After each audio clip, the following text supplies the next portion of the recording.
Hey guys, how's it going? Mark from Team Chronotech here, bringing you another quick how-to video for Mac OS.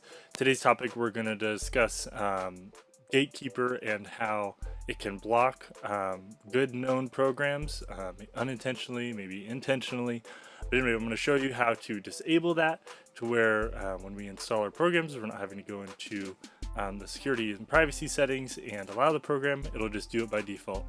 Also, this is a great tip for those of us who work remotely, and when we remote into machines and we install software, sometimes it has us go through security and privacy and click allow, which unfortunately cannot be clicked remotely. We have to have the user do it.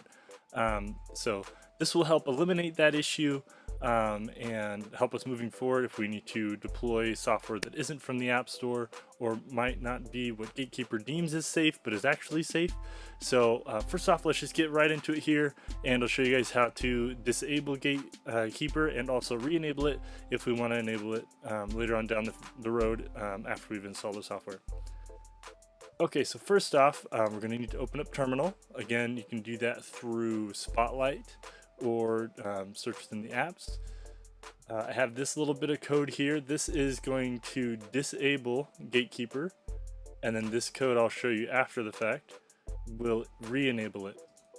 So if we go into security and privacy, by default it only has two options: allow apps downloaded from App Store, and identified developers.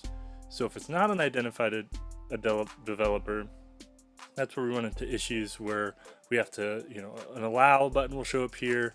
We got to click that, and if we work remotely, we can't do that. So it makes it a little bit difficult when we're trying to, install software on a new client's machine. So anyway, I'm going to pull up Terminal here. One moment. Okay, so I'm going to go ahead and copy my command here. This is again going to disable Gatekeeper, so it'll give us an option to allow any app. Copy, paste,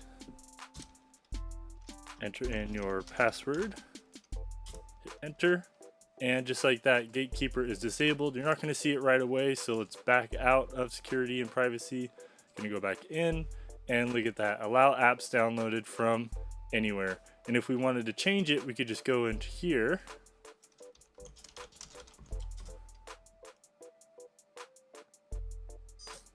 and then select whichever option we want.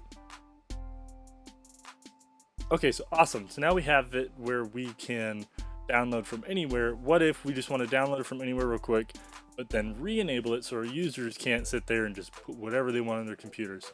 So very similar command here. I'm just actually going to press up in Terminal to do the same thing, and instead of disable, we're going to do enable. Just making sure it's spelled out correctly, and then hit enter. And just like that, Gatekeeper is re-enabled. We'll go back into security and privacy, and awesome, we only have our two options here: App Store and identified developers. Thank you so much for watching, and I hope you all have a great day. Bye.